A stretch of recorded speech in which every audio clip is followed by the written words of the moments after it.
Hello once again, YouTube. Shady O'Day coming with you with another semi-tutorial. This one on Vampiric Powers. I was excuse me, playing the game with my son this weekend, and he played release and skipped season 1, and he had a lot of questions regarding the Vampiric Powers.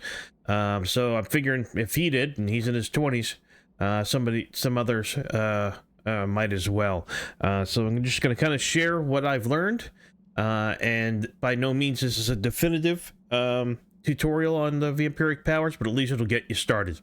So everything starts with this quest called the Hunter's Chase. Equip a Vampiric Power. And of course you go in and you have a new tab right down here by your equipment. You also notice that we also have consumables, quest, and now aspects. I don't remember if we had that before. I don't think so. But anyway, these are your vampiric powers, right? And what you would do, you automatically come with one. It's always undying, and you just slot it in, just like that. And you complete the quest, the Hunter's Chase. If you notice on here, it has an activation cost, and it has a piece of armor, a goblet, and a skull. And those are packs. Now, the packs drop randomly in the Blood Harvest, or from chests in the Blood Harvest, amongst the Tree of Whispers, I believe, as well. And I think that's probably about it.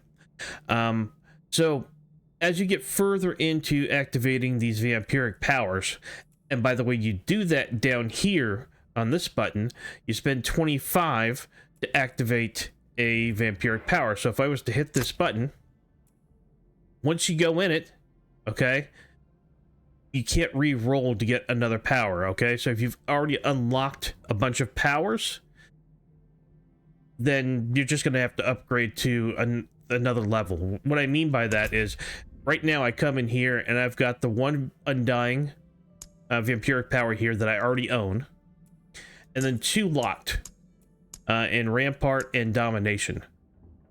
So if all of these were unlocked, the only thing that you could do is go ahead and just allocate your experience to one of the better ones, because you cannot re-roll to try to get one that you haven't unlocked yet, if that makes sense.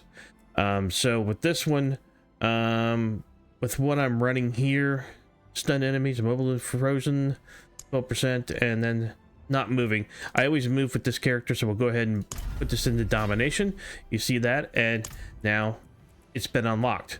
When I slot in Domination, you're going to see that it is active. You have active and inactive. It requires 1 piece of armor, no goblets, and no skulls. I have 1 piece of armor down here on my boots, and another one here on my gloves. If I go in again, and let's unlock, let's see, I don't want to fear enemies, and I don't channel anything. I believe that is for one of the darkness powers. So guess we'll go with terror. Unlock it.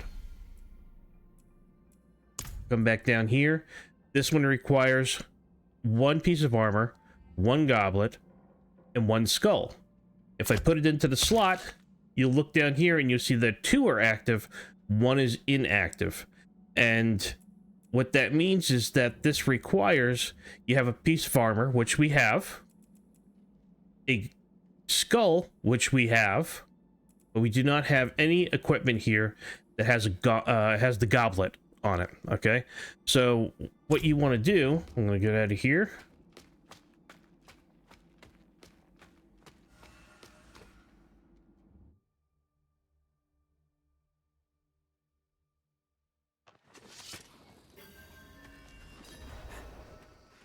Now, all the seasonal characters that you have are connected.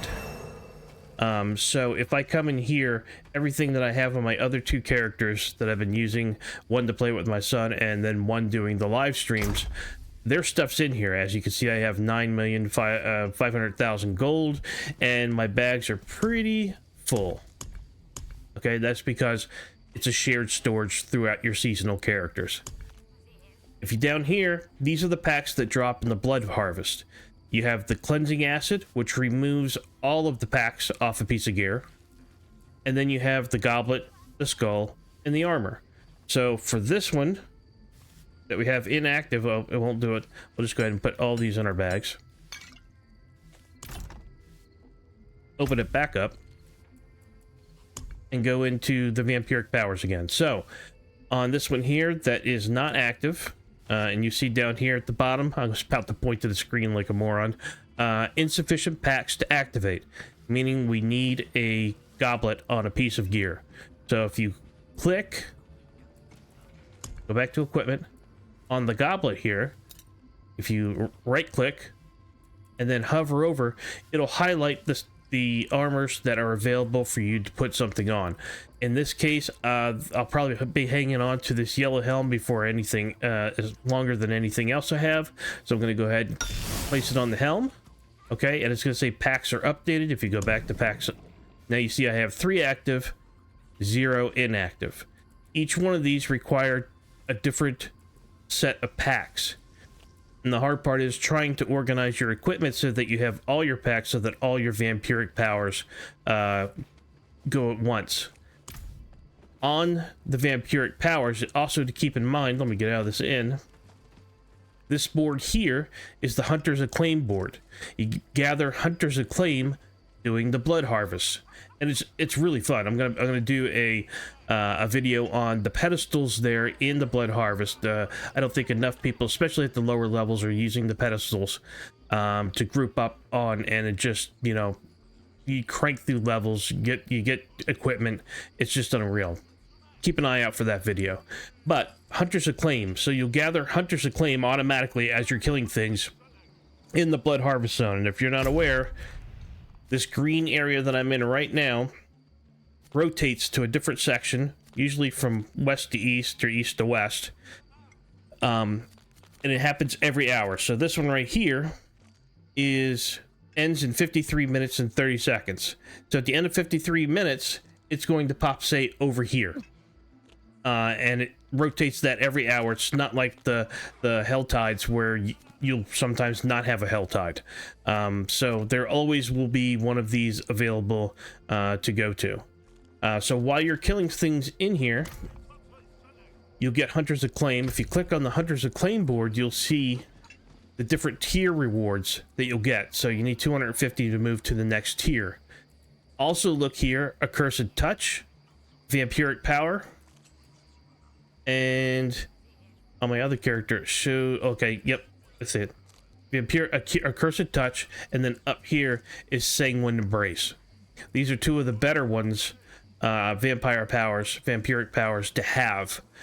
So going to this board and claiming your Hunter's Acclaim items, which is basically just a cache, like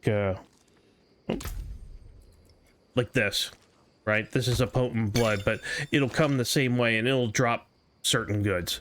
But just remember to go in here and collect it. It doesn't do you any good to wait until you're a higher level. These will always be the same type of level of legendary.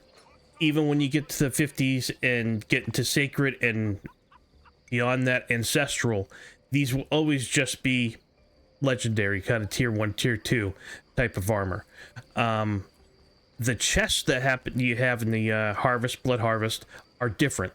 So hang on to your keys, and again, that'll be a part of the video that I do next. So just keep an eye out for that. But I hope that explains vampiric powers in a way.